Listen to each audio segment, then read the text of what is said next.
Vessel. Episode 3. Intellexit.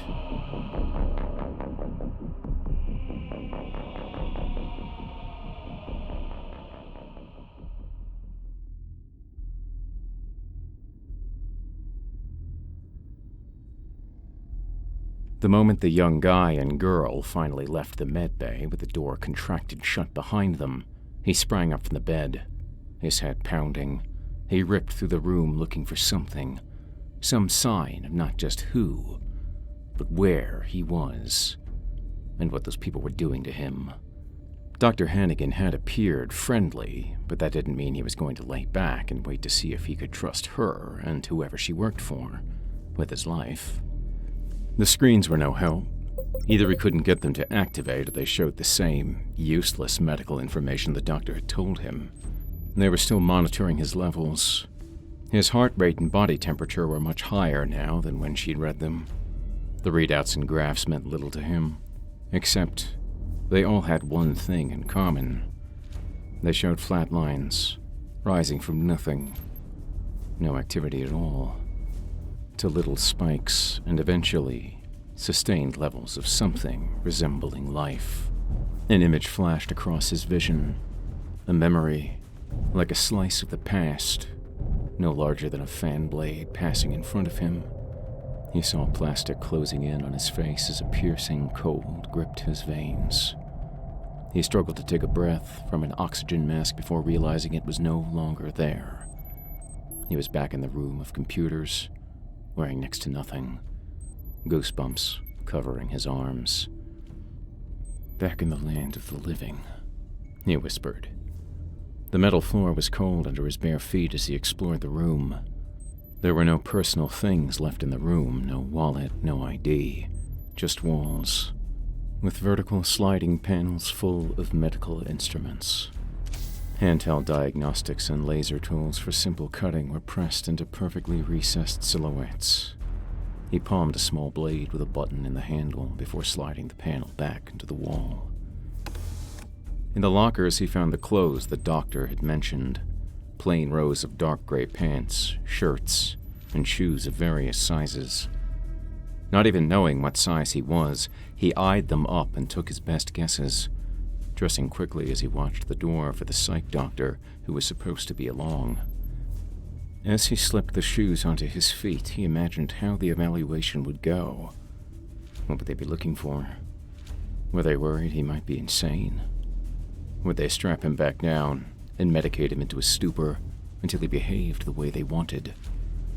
Is that what he needed? He moved to the door and stopped to listen to the hallway beyond. With his ear pressed to the metal, he strained to hear conversations, movement, or any signs of nearby people. After a few seconds, he made out the clear sound of approaching footsteps.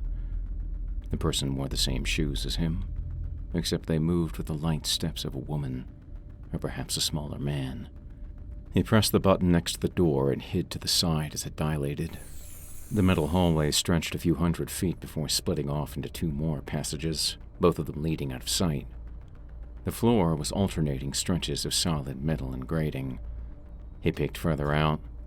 Plants hung from the ceiling, vines snaking up portions of the wall. A dragonfly flew past him, its long body carried on the air by 4 translucent wings. He watched it move away, the buzz growing quieter as the footsteps grew louder. Whoever it was that was approaching, they were just around the corner now. If he moved fast enough, they might not see him slip away. If he stayed, did what he was told, they wouldn't be angry with him. Maybe he would even be safe, among friends. A second flash hit him, the cold moving across his skin like icy fingers sliding up his legs. Lungs sucking in smaller and smaller amounts of frigid air that tasted of medicine, and his eyes closing, the darkness taking him like a dry sponge sucking in water. Then a moment later he was back in the room, gasping and taking in big gulps of warm air. He didn't care who those people were, if they were his employers, enemies, or friends. He didn't even care if they were family. He wasn't going to let them do that to him again. He slipped out the door and into the hallway. Immediately, more sounds came to him from far off, the low humming of machines and screens mixed with the chirps of crickets and birds and the soft movement of air through leaves. With his new shoes padding on the metal floor, he hurried away from the room he'd woken up in just minutes earlier and scurried to the recessed part of the hallway, reaching it and ducking out of sight just as the footsteps rounded the corner. With his back crushed up against the wall, he made himself as flat as possible. He stayed perfectly, deathly still. The footsteps reached the door he'd left open and paused at the threshold. He held his breath and prayed as he waited for what came next. Would it be angry shouts, a blaring alarm, some bizarre form of violent death seeking him out, a drone, or even an animal of some kind? What unexplained thing would this world throw at him? Idiot! Can't even get the room numbers right, a voice mumbled. He'd been right about it being a woman. Judging by her voice, she sounded to be in her 50s or 60s and more than a little annoyed. At the same time, her reaction was of the minimum security variety. More and more, the place wasn't seeming like a jail. No locks on the doors. Relaxed attitude. Yet, without being told much, he couldn't afford to give them his trust so entirely. He had to assume danger and act accordingly. A few breathless seconds later, the woman turned and walked away, heading off the way she'd come. With a little luck, her confusion would buy him enough time to make his escape. He left the recessed area behind and continued down the metal hallway, noting the amount of plant life present, including what grew from the grating beneath his feet. The light panels overhead emitted sunlight so warm his eyes almost couldn't believe it was real. Door after door after door he passed, and all of them looked the same. Each had a small screen on its right side with the word Med, followed by the room number. On a whim, he pressed one of them, the panel for Med 3212. Under his finger, it changed to the word Unoccupied. It was good to know there weren't more mysterious horrors happening on the other side of the door, but it didn't help him get out of the situation any quicker. He continued through the strange hallway, glancing occasionally up at the greenery that hung and arched over his head. A small mouse darted across the walkway ahead, slipping under a vent panel. A minute and a few turns later, a sigh of relief escaped him. An elevator. Even better, it opened at a press of the panel. The inside of the elevator car was more than spacious, able to comfortably handle at least 20 people at once, and maybe as high as 40 if they stood shoulder to shoulder. Standing inside, he studied the button panel. He was on the 3rd floor by the look of it. The lights indicated 17 floors in total, starting with the 1st floor at the top and increasing as they went down. Did that mean the building was underground? If that was the case, the top floor would likely be the exit. With little time to decide, he pressed the top button, floor number 1. It lit up red. No access. If they truly were underground and the top floor was the way out, then apparently no one was allowed to leave. He picked again.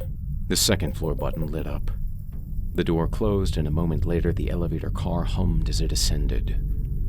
Whatever the place was, their machinery ran smoothly. A few short seconds later, the elevator stopped and the door opened. It was bright out there. He stepped back, hoping not to find himself face to face with his captors. Luckily, his wish came true. He stepped out before the door could close again. Coming out into a small area, the first thing he noticed was the sound. That unmistakable noise of people gathered in one place. Voices layered on top of one another, a mixture of laughing and coughing and shuffling of feet, the rubbing of clothes and elbows. They sounded calm enough, civil. But maybe that was because they didn't know an undead prisoner had escaped from the medical bay and was walking among them. That might change their attitudes. The wall in front of him blocked all those people from view, creating a small area where the elevator had been neatly tucked away.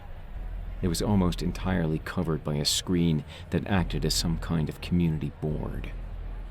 At the center, larger than any of the other messages, was an announcement for a gathering at 1930 hours. A few children's drawings had been added as well. Colorful sketches of people playing in fields along with various messages and advertisements. It was time to find out who these people were. Slowly, cautiously, he walked out of the elevator area.